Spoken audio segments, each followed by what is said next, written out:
Hello, everyone. Welcome. This is the KiltzHealth live stream with Dr. Nelson. I am your host, Dr. Nelson. I'm coming from Central Florida at 76 degrees right now. Outside, not too bad. If you have any questions for our guests, remember you can put them in the chat. Please let me know where you're watching from. And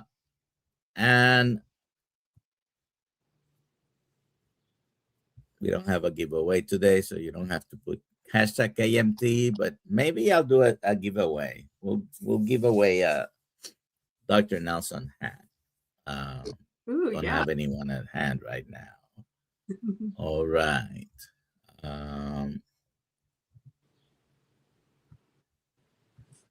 I've been trying to live stream to Rumble as well, and for some reason it has not been working. All right. So joining us today is a woman who has become a beacon of hope for the community. Since 2017, she has used the principle of ancestral human nutrition to transform her life, losing 90 pounds, reversing both prediabetes and PCOS, and the threat of infertility. But that's not the case any longer, right? Today, we're celebrating her most exciting milestone yet. She's currently 21 weeks pregnant today. She's the creator of Health Edit by Britt, and she's here to share with us her journey of healing and this wonderful new event in her life, because this will be baby number 1. Welcome. How are you doing today? I'm doing great. Thank you so much for that introduction. It's good to see you, Dr. Nelson. So let's start with your story. You were telling me backstage several years ago you've been doing keto for a very, very long time, have been carnivore, meat heavy, very low carb, and have been basically fluctuating around those very closely related styles of eating. But way back when, what was the moment that you said, I'm going to do something, and what was the reason behind it? Sure. When you started a ketogenic diet? Okay, yeah. I'll take you way back to the beginning, since you asked. I kind of one of the stories that I struggled with my weight most of my life. I was an active kid, played all the sports. I was tall for my age at the time. My mom's a fabulous cook. We ate at home mostly, but we knew what we knew back then, and definitely had everything but the butter or whatever it was called in the house, and feared a little bit of fat, a lot of packaged foods, kind of standard American diet, but I would argue the healthier version a little bit, since at least it was home cooking. And I just really struggled with my weight. We tested thyroid, we tested you name it, everything, and I was always kind of on the cusp of things, but sort of chasing that diagnosis, of like, something must be wrong. Surely it's not what I'm eating or my lifestyle. And I have a very curious, fabulous mother, as I mentioned, and she read an article in, I think it was like Women's Health magazine, about PCOS, and said, I think you have this. And so we made an appointment with an endocrinologist at the Cleveland Clinic, where my family lives, and we were lucky to get in up there. And basically they finally tested me for more of the markers of prediabetes, A1C, fasting, insulin, and you name it, those types of things. And I was definitely pre-diabetic at the time. I also had all of the symptoms and the markers for PCOS, which, as we know, is very difficult to test for.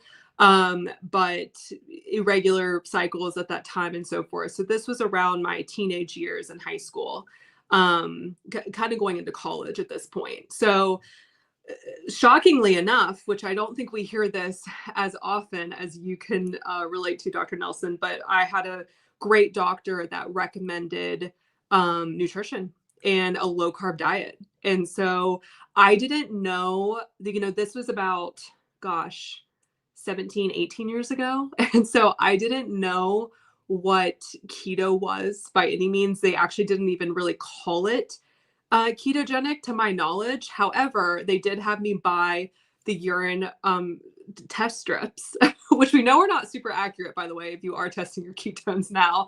But I did use those. And so my goal and objective was to get into ketosis. Ultimately, at the time, I actually did more of a protein sparing modified fast diet. It was very high protein. It was very low carb, and it was also lower in fat. I had excessive, really fast weight loss from doing so. And I like to describe this as a time where I was always eager to go back being normal. And so I could lose the weight. I knew my body thrived with this style of eating of low carb at the time. And then I was in college, and so all my friends eating pizza and drinking beer on the weekends and so forth. And so I would kind of go back to eating like everybody else, right? And what I would call normal back then. And I would gain the weight back. And so keto low carb became kind of a default for me as a way for me to get back to health and my comfortable weight. And then again, I just really struggled with adopting that as a lifestyle until I would say later 20s. Later 20s, ketogenic became a little bit more mainstream, a little bit more talked about. I understood a little bit more what I was doing, incorporated a lot more fat in, which made a huge difference for me. And so that's when I've lost and gained about 70 pounds 3 times. The last time I lost 90 pounds, and I stuck with the lifestyle. And that's my normal now. So a couple of things. I mean, the term ketogenic has been used for a long time, but more within the scientific community, not as a very common word. Most people for the past 40 years, 50 years, they talk about Atkins, right? Yeah. And so that's the most common thing. And Atkins has been at the forefront for the past 60 years at least in ketogenic diets, but they're nothing new. They've been around for a long time by whatever name at the time. Banting diet in the 1800s. There was someone else in the 1700s. But without the internet, we couldn't spread the message as easily. And if we published a book and only a few read it, it was difficult to spread the message. And I think these tools that we have nowadays are extremely powerful in sharing our stories. Absolutely. Which is very valuable. I do have a comment about the strips. The strips are accurate, 100% accurate. Okay, good. For what they measure. Okay. Okay. Ketones in the urine. So they are measuring acetoacetate in the urine. And as we become more adapted to the lifestyle, you might have a decrease in acetoacetate in the urine. Yes. And they don't reflect that there is no accuracy in determining what the equivalent blood ketones are, which are beta hydroxybutyrate. Right. So I always make this point because I do hear the comment, and it is accurate for what they're measuring. It's just we need to understand the physiology of what happens after you're keto adapted. Sure. I've known about Atkins for actually almost 60 years because when I wasn't even a doctor, one of my cousins was eating a lot of meat at one point, and she was basically in the induction phase of the Atkins diet. But personally, I've used it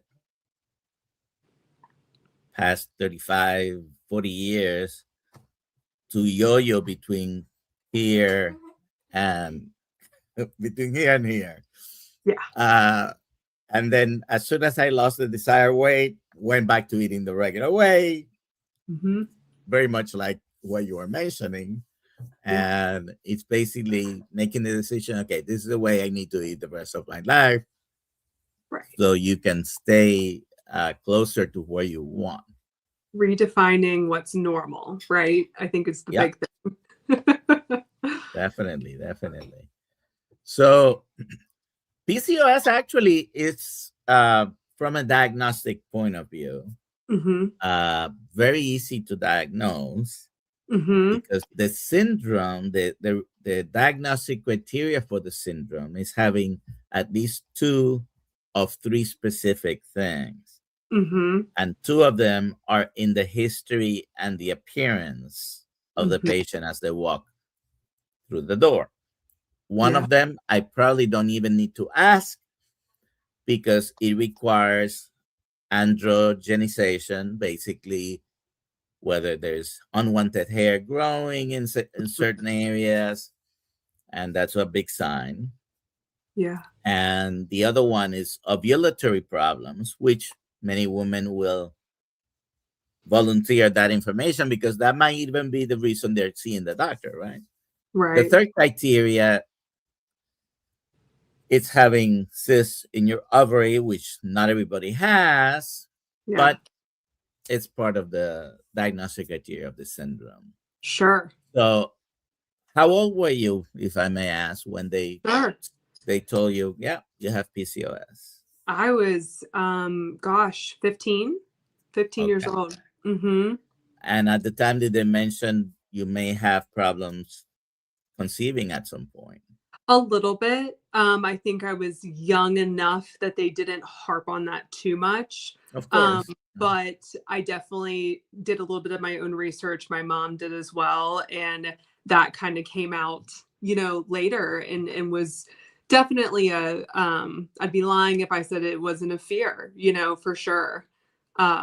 Just going through life and worried about that because I think of a lot of mainstream doctors or medical professionals do sometimes act like that is a irreversible. It's like almost how we hear about like with type 2 diabetes, you know what I mean? It's like, we know now that I feel very confident saying, and you're the doctor, so you can correct me, but PCOS, for the most part, it's a metabolic syndrome disorder.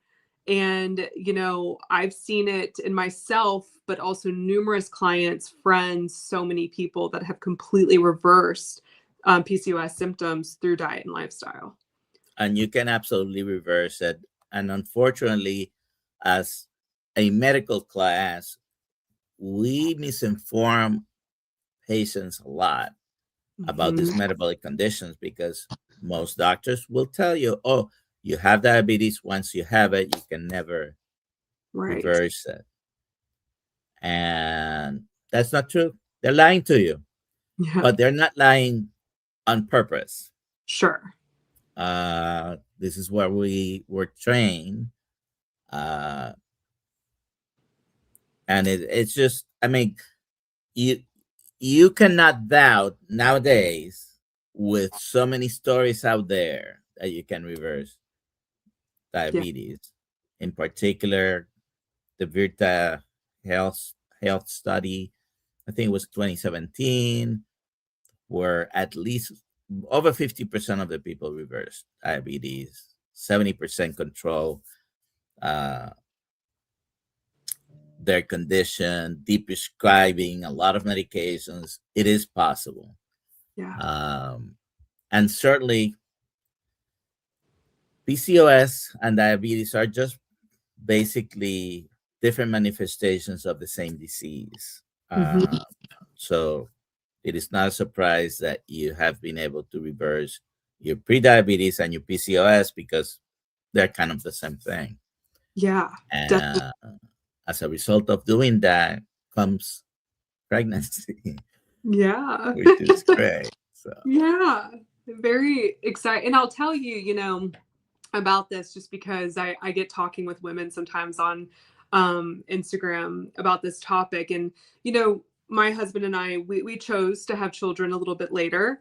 We've been married for a while. And so that was just sort of a decision that we made. And I think that there's such a huge stigma around women specifically having children later. And the fear mongering and how age is everything when it comes to fertility. And after extensive research myself, like, of course we know that we're only born with so many eggs, but we do know it takes one healthy egg to conceive a baby.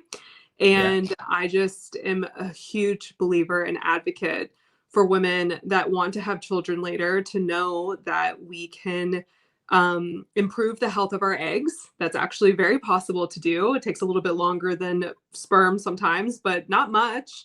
And I believe that that's something that I was able to do through diet and lifestyle just to optimize. We did not have trouble conceiving, which I'm very blessed to be able to say, because there's so much that goes into that. But I did spend many months working on just overall prep for fertility health in general that I'd like to think played a role. What are your plans for when that bundle of joy arrives, and how to feed him or her? May we know if you know what Oh you're yeah. getting, boy, Yeah. girl? I'm having a little boy. Okay. All Yeah. right. So maybe at some point he can play with my next grandson, who's going to be born about a week or 10 days after yours. He would love that. Absolutely. It'll be a play date. So what are your plans as far Yeah. as feeding your Plans. little one?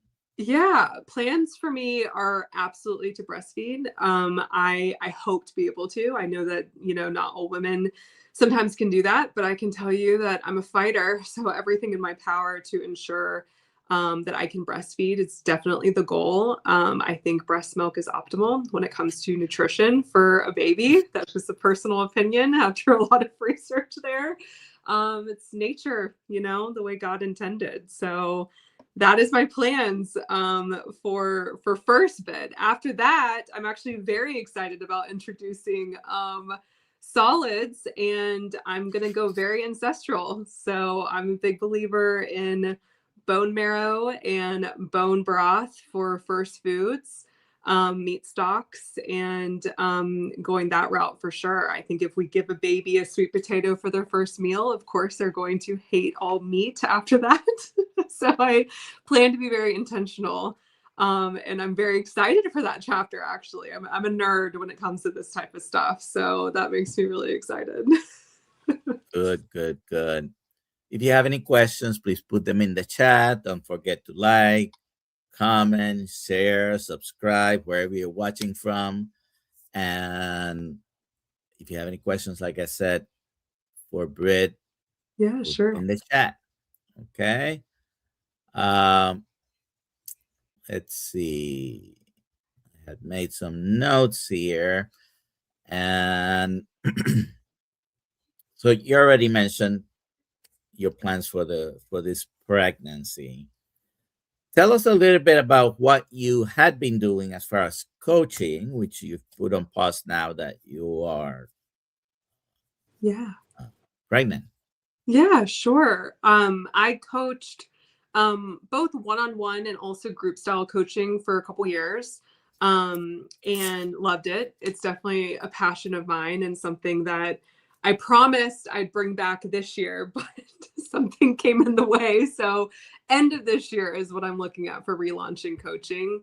But yeah, I'm very passionate about I've always offered a little bit of flexibility when it comes to that, just because my diet has always been between keto, carnivore, ketovore, somewhere in the middle. I've been strict carnivore. I've been lenient keto. I've been high fat. I've been high protein. I see benefits to all of it.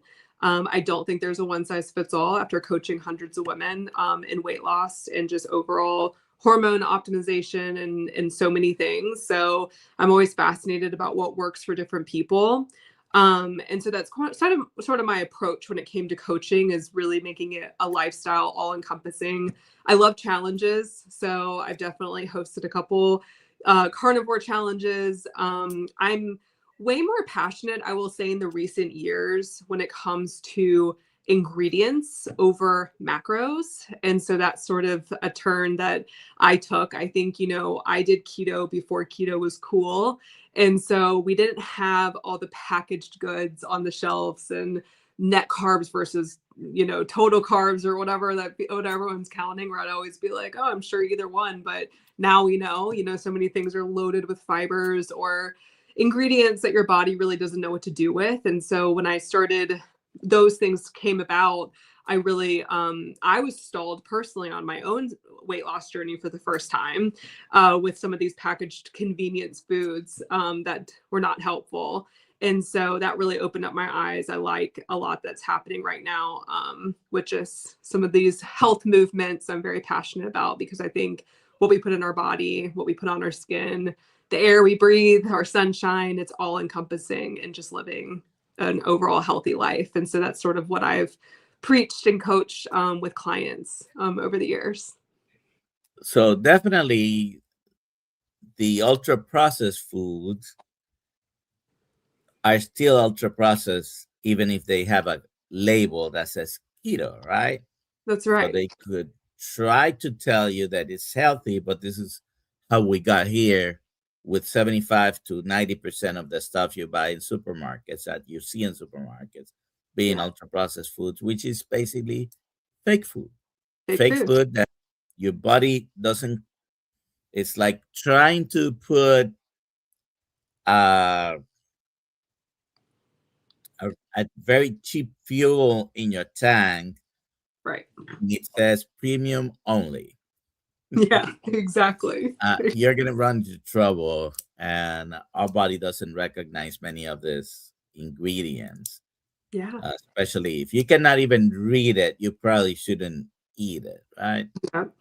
And I think learning how your body metabolizes or doesn't metabolize these types of foods it really immediately, in my opinion, debunks the narrative that it's always about calories in, calories out. Like we have a lot of those perspectives on social media for sure, where it's all about the calories. I know that I've posted some things about my own weight loss where they were like, well, you could have done that having Oreos in moderation, and it's like, it's so silly of an argument, because anyone who's dealt with any level of obesity or insulin resistance, which is, majority of the country at this point, sadly, should have an understanding of the differences in real food versus fake food that's labeled 150 calories or keto. My rule of thumb with that is usually, and I would tell my clients this, if it says keto on the package, don't buy it. It's probably not. I agree absolutely with you, 100%. Yeah. And it's funny you mentioned the Oreo, because it's one of the examples that I use very frequently when they talk about calories in, calories out. Yes. Because one Oreo cookie is 50 or 53, I believe, calories specifically. And one egg is about 70 to 75 calories, depending on the size. So following that logic, a breakfast with 10 Oreo cookies, around 500 or so calories, should be healthier than a breakfast with 10 eggs. Not that you need to eat 10 eggs in one sitting, but I don't think it would be wrong to do that. But yeah, it's calories in, calories out. So 500 calories of Oreos will be healthier than 700 calories of eggs, which is a ridiculous premise to start with. But it's just to show a calorie is not really a calorie. It's about the food that you eat. It's not even about the nutrients specifically, because I've heard the argument from people who, for example, don't eat meat oh, it's about the nutrients. It doesn't matter where they come from. Well, not true either, because spinach has a lot of iron. It's not the iron that you need. You only absorb anywhere from, I don't know, 5 to 10% of that iron, which is not a heme iron, which Mhm. is more bioavailable to Right. your to you. Gets absorbed better, is used by your body the way it's supposed to be used and all that. But I'm preaching to the choir, right? I love it. Uh, did you have any morning sickness? And of course, you don't have anything to compare to, because being your first pregnancy, but did you have anything significant with No, morning I like this sickness? question because, I feel very lucky that I did not have much sickness, but I was nauseous. And so Okay. about week 8 to probably I say 12, but really I'm like 15. If I'm being honest, I was pretty nauseous most of the day. It was almost worse at night. But I'll Mm-hmm. tell you a couple of the myths when it comes to this too.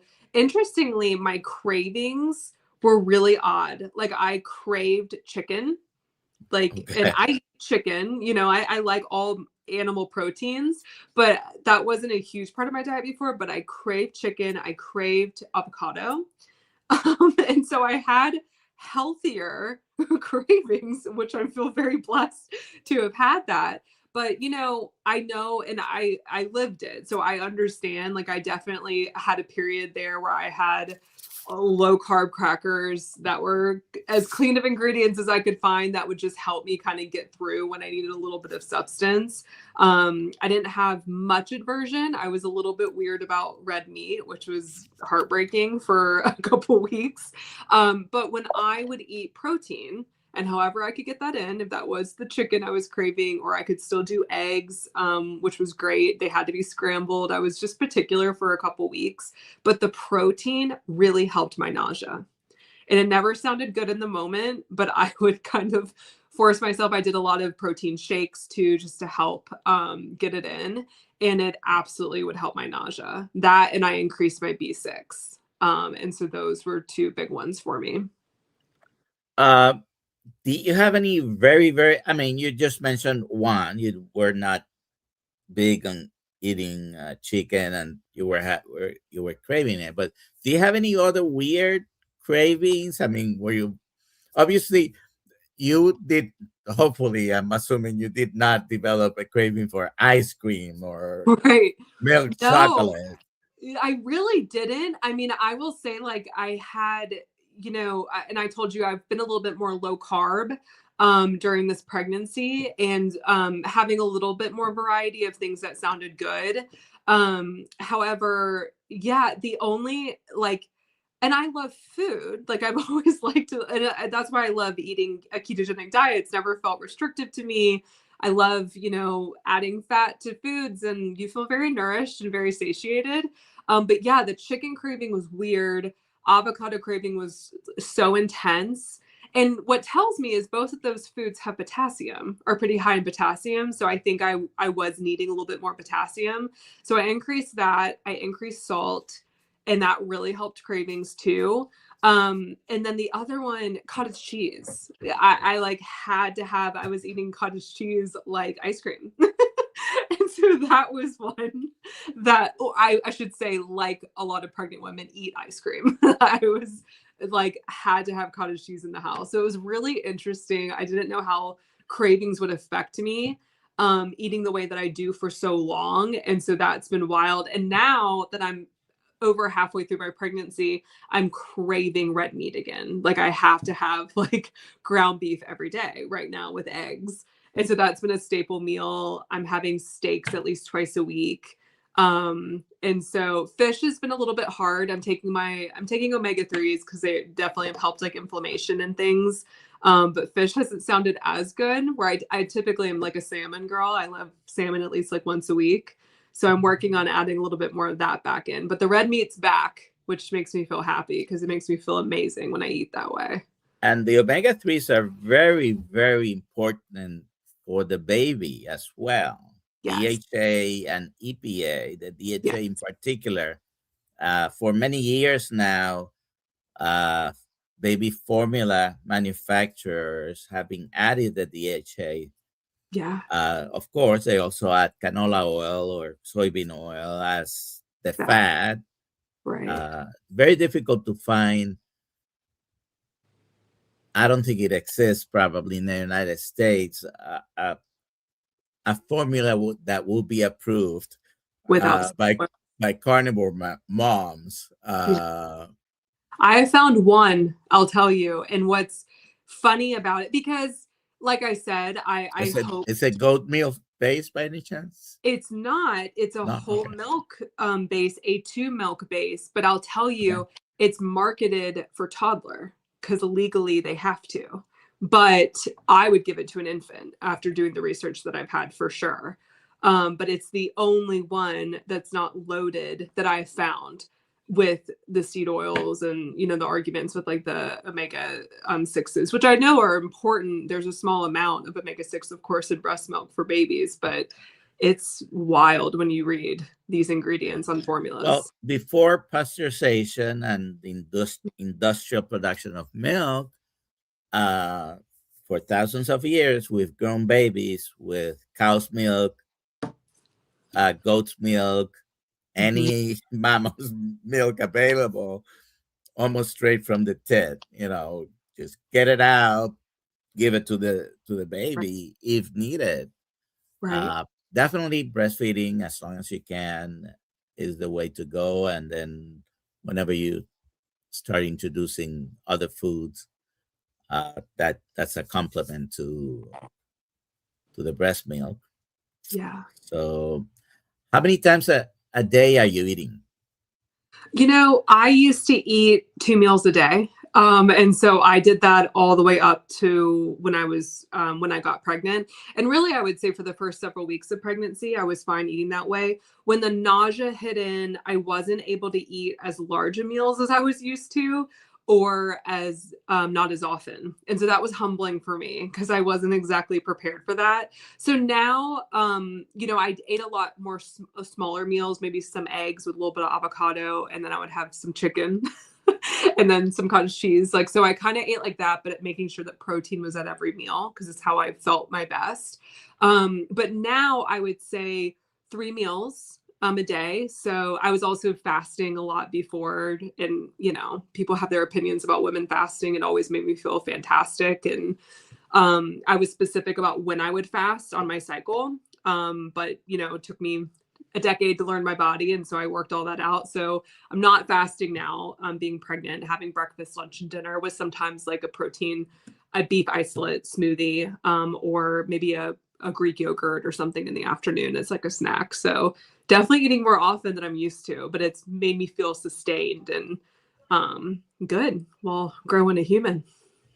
So what would you tell a keto curious or carnivore curious mom to be or expecting mom about eating this ancestral way? Yeah. Well, from my research when it comes to fertility health, for one, I'd recommend 2 books. One would be Dr. Kiltz, the baby diet, carnivore book for sure, and also Lily Nichols, Real Food for Fertility, was something that I read. I actually didn't finish it because I got pregnant. And she really emphasizes the need for meat in the diet and how important these nutrients are, and really building this up ahead of time. So I started a very strong or very high quality with methylated vitamins prenatal about 3 months before we conceived, and really was eating crazy clean. And I think that made a huge difference. I felt amazing.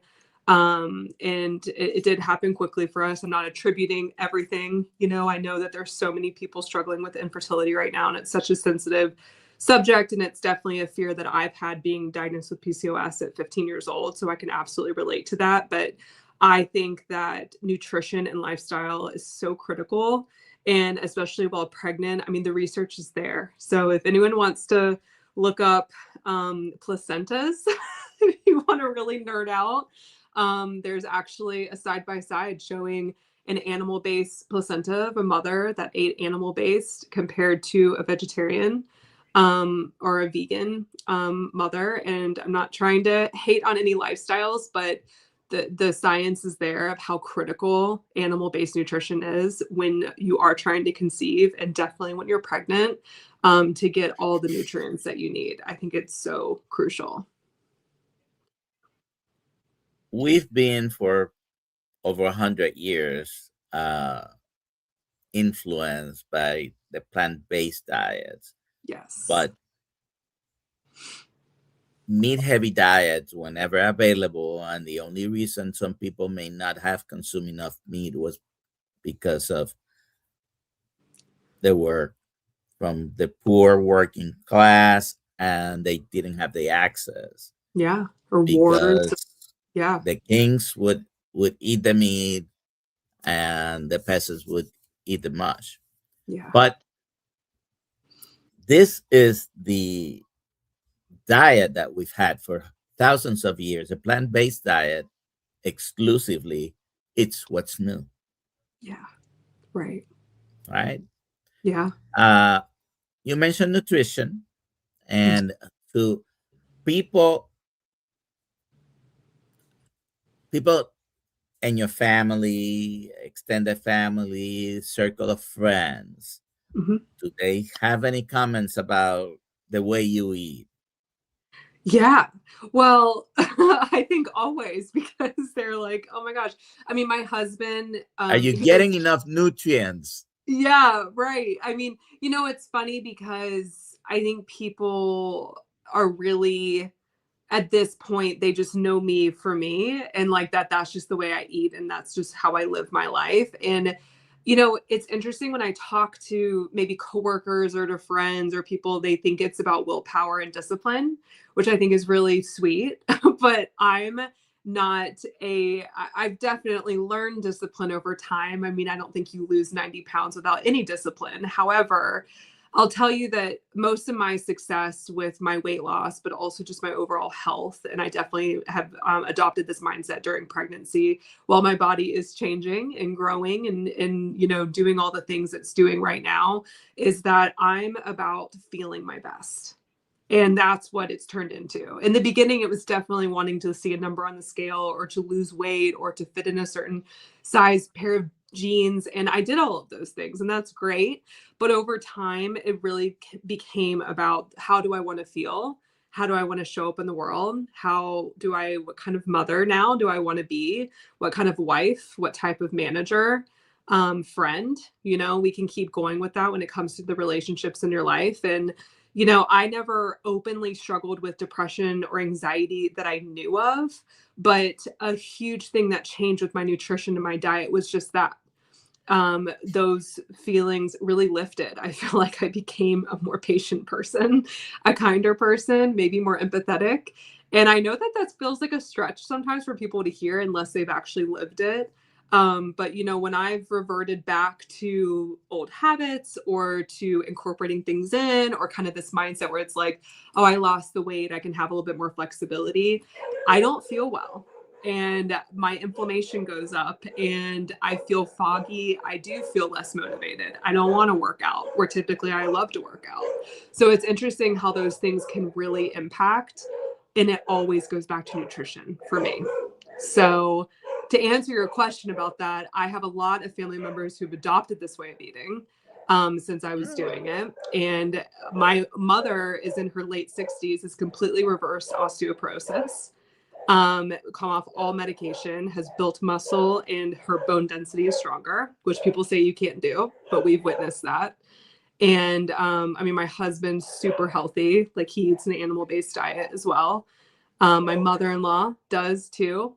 So it's very cool to I think it's a ripple effect. And sometimes people struggle not having support, or maybe a spouse or family members that aren't on board. And I'll admit, in the beginning, that can be really difficult, but I learned being the example is louder than giving the opinion. So sometimes if you can just sort of walk it out, you'd be amazed about how many people it can positively impact over time. So again, this is a question you don't have a personal point of reference, being your first, but have you noticed any difference on your skin? The pregnancy glow. Yeah. I think so. I mean, yeah. I mean, I struggled with a lot of acne as a teenager. And so I had all types of skin issues that, of course, back then I never attributed to my diet, right? So we always were trying the new creams and all the things. So I've always been prone to not the best skin. And that all drastically changed when I changed my diet, even before I was pregnant. And now that I'm pregnant, yes, I mean, like, I definitely feel like a glow. My husband tells me that every day, so that's sweet. So it probably has to mean something. But an interesting thing too, and I think it's a mix of my diet, probably my prenatals, but I've not been sick one time since I've been pregnant either. And I think that that's a big testament. And that was sort of my story as well beforehand. I used to get 2 to 3 sinus infections a year. I was always taking a Z-Pack or doing something. I live in Kentucky, so we have terrible allergies. And those have always been issues. All of that, for the most part, really went away. I still had moderate allergies, but nothing compared to before. And since being pregnant, even going through the whole winter, I work in retail. So I'm in the public all the time with a staff that constantly has the flu, has a cold, or has a virus. And I've not been sick one time, knock on wood. I'm always afraid to say it, but I definitely know that that comes back to nutrition and lifestyle. I used to have multiple sinus infections a year because whenever the weather changed, Mm-hmm. uh, I would start with allergies, going to congestion, and then here came the mucus in different stages, color palette. Yeah. Yeah. And eventually I had to take antibiotics multiple times a year. I Right. I've been carnivore now for gonna be 1,000 days in a month or so. Wow. That's awesome. So cool. So I asked you this before we came live, but you mentioned that you have been eating salt liberally and Mhm. hasn't caused any problems.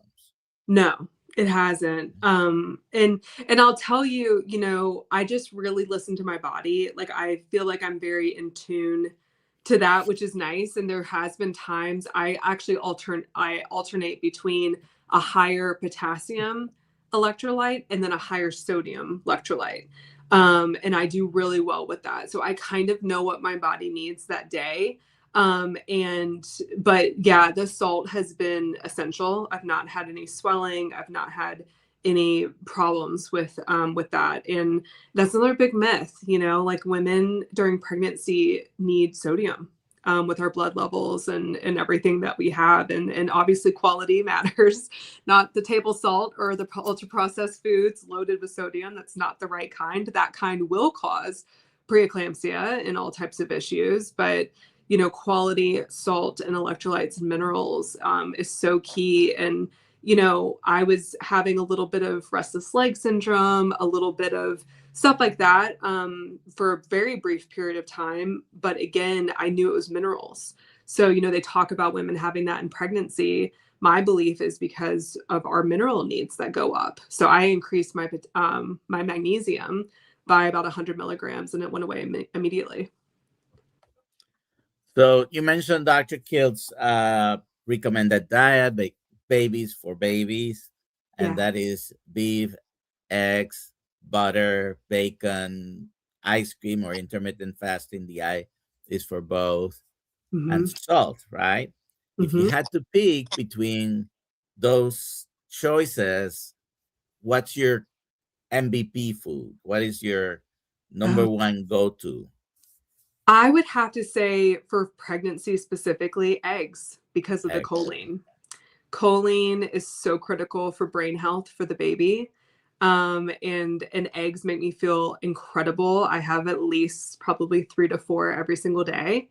And love them, especially for pregnancy. I think they're huge. So when you're very low carb and pregnant, you do a low carb, or if you're carnivore, you run the risk, and I hope you're planning for this because this will happen within the next 4 to 6 weeks, probably. Your doctor is going to screen you for gestational diabetes. Right. Are you planning? Do you have a plan for that? I do have a plan for that. And I'll tell you, I've gone back and forth with it because I do check my blood sugar already with just my keto. With what? I use Okay. I have my Keto Mojo Okay. that does both. And so the fact that I've been a little bit lower carb versus strictly keto carnivore during this pregnancy, I've done that a little bit intentionally because I know a lot of people can fail that test and have false positives when it comes to that, especially when they're strict keto carnivore. I plan on taking the test. I'm not going to drink what they offer. So I'm ordering another brand that offers all clean ingredients, no additives or artificial flavorings or colors to it. So it's a cleaner option and to take for the loading for the okay. Yeah. Because the glucon drink that they offer at the hospital or through the doctor is terrible. It's not healthy. You know that if they really wanted to know more accurately whether you are pre-diabetic or diabetic, gestational diabetes, you could do so with the patterns of CGM, glucose, continuous glucose monitor, or since you already test your blood sugars with, doing multiple sticks a day for a number of days, and a doctor that would like to take the time to do that, right? They could use that as a basis to say, no, you don't have gestational diabetes. I agree. And if you're doing your own glucose, what are they running at? Mine are steadily, usually in the 80s after I eat, wait about an hour or so. When I take it, it might be in the 90s, depending on like what I'm having. But yeah, everything's been very normal and steady for me too. Any brain fog during pregnancy? I want to say no, but I feel like I've been a tiny bit forgetful about some things. But you know what's really funny is I think a lot of women feel this way in general. I say that I love second trimester. Like I've loved being pregnant from pretty much like 16 weeks until now where I am. So I'm curious if that'll change obviously as we go into third trimester, but I feel incredibly positive and joyful and happy, in general. So hopefully that overcompensates for any type of brain fog that I do have sometimes. You probably don't need to concentrate on whether you're gaining weight or not, as long as you're eating, which you are eating correctly. But having come from 90 pounds at some point more than you were at the beginning of pregnancy, has that played in your mind a little bit? No, it's a good question. I had, from my very lowest, I had gained a little bit of weight before I got pregnant. I actually talked to Dr. Kiltz about this last year, and he was like, that's good.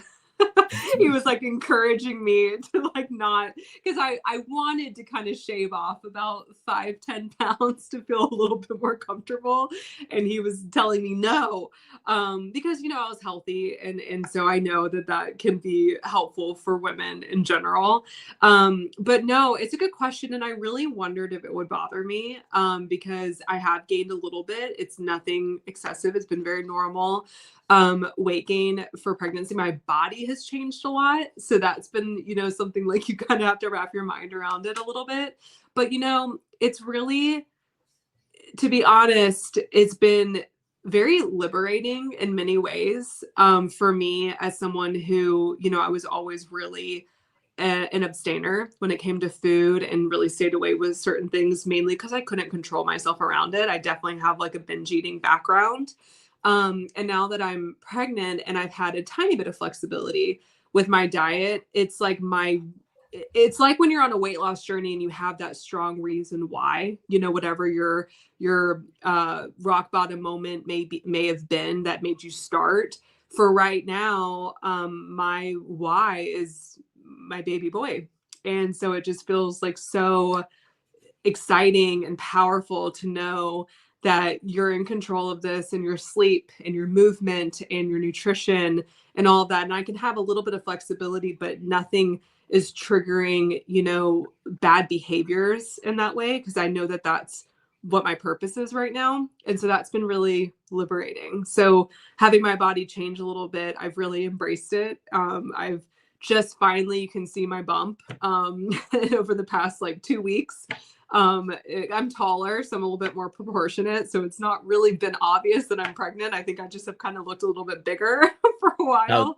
How tall are you? How tall are you? I'm 5'8", so I'm not that tall, but taller for a girl, probably. Okay. And your weight was what you said? What'd you say? Did you say your weight? No, I didn't say my weight. Okay. You're fine. And Dr. Kiltz will certainly tell you, don't worry about the weight, eat the way you're eating, and it will be good. Now, if you have any questions, I haven't seen any questions for her. There's a couple of questions for me, and I am going to take them before we finish here. But also put hashtag KMT. We're giving away a Dr. Nelson hat, and if we run out, just Kiltz Method Tribe hat, okay? So let me take one of these questions.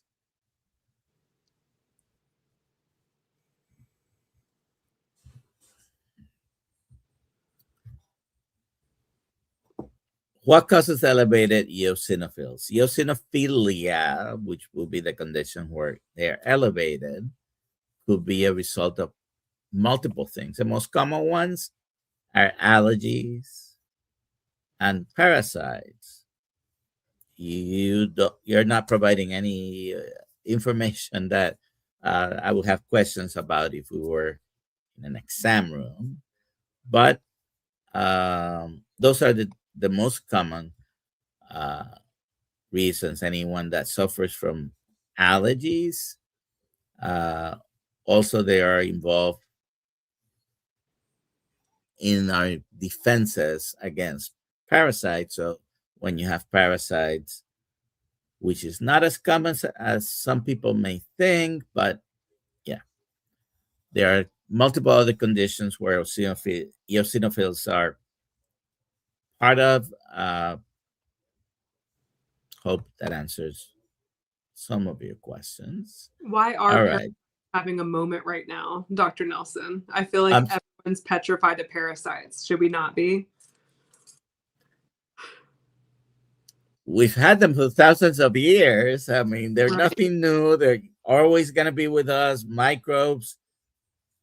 I think in the United States, most people are not exposed that frequently. Your doctor probably told you not to eat sushi, raw fish, or anything like that. I would still follow your doctor's advice, but you don't have to be, I guess, petrified about it. Right. All right. So, Sean, good afternoon. Was hoping you could give me some advice. And recently did lab work to refill thyroid meds, and doctor is urging me to seek treatment for cholesterol. Total cholesterol is 520, 6.8 ratio. Don't know what ratio you're talking about. Most likely you're talking about the cholesterol to HDL ratio, but I am just guessing. And if you're a member of the Kiltz Method Tribe, come to our Zoom meetings. We have one at 5:30, and we can explore this question a little bit more. But in isolation a total cholesterol of 520. Total cholesterol, by the way, if anyone is trying to convince you that just based on that number, you need to do something about it, this has been debunked. We are living in a new paradigm, and your doctor needs to study more, let's put it that way. Cholesterol is not as heavy a risk for coronary heart disease or strokes as most doctors will have you believe, and is the quality of your cholesterol more than the quantity of your cholesterol that is important. All right. But if you are a member of the Kiltz Method tribe, come to our Zoom meetings. We can talk more about that in the Zoom meetings. All right. Just a general disclaimer, I'm a physician, I'm a licensed physician, but I'm not your doctor. So anything that I say here is for the educational and informational and entertainment purposes. If you have any questions for Britt, please put them in the chat. And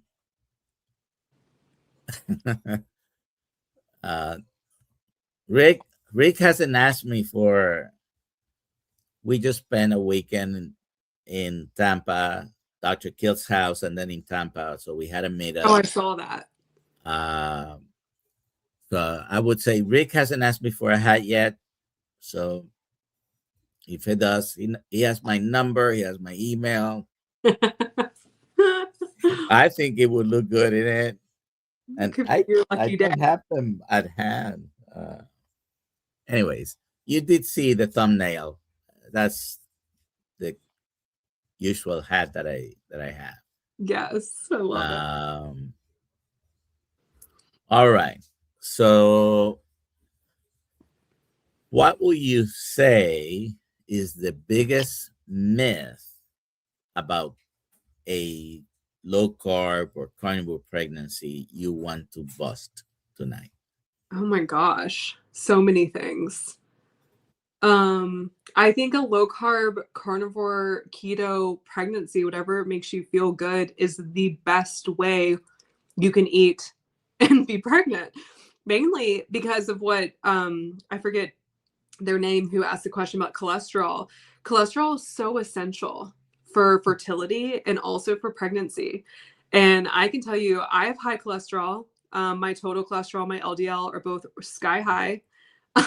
And I'm a lean mass hyperresponder. So the leaner I go, the higher it goes, the lower my triglycerides go, the lower my A1C goes, the lower my CRP goes. So to Dr. Nelson's point, there's so many more markers. And if your doctor, I feel like, is not curious about any of your other markers besides that one thing, that's crazy. But I think that the cholesterol thing, maybe we could talk about that. I mean, that being one of the biggest myths, they actually just had studies come out about the dangers actually of low fat dairy and pregnancy. And so we need fat. The baby's brain needs fat. The mom needs fat.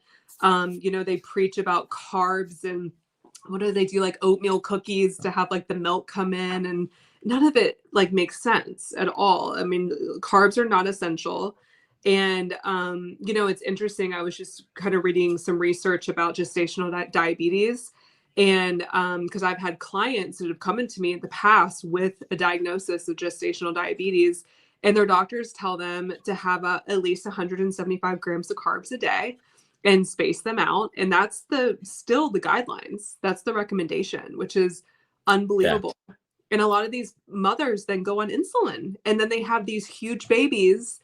And they say, oh, I just make big babies. And it's like, no, you don't. That's a blood sugar problem. That's blood sugar. All righty. So definitely don't do that. I would not advise it. Anyways, don't do that. Thank you for being here, Britt. We're going to end it here. Zoom call at 5:30 in the Kiltz Mighty Tribe. If you're a member, I will see you there. Okay. And we're going to be talking about a continuation of a topic from last night. You have a great day, everyone. Thank you.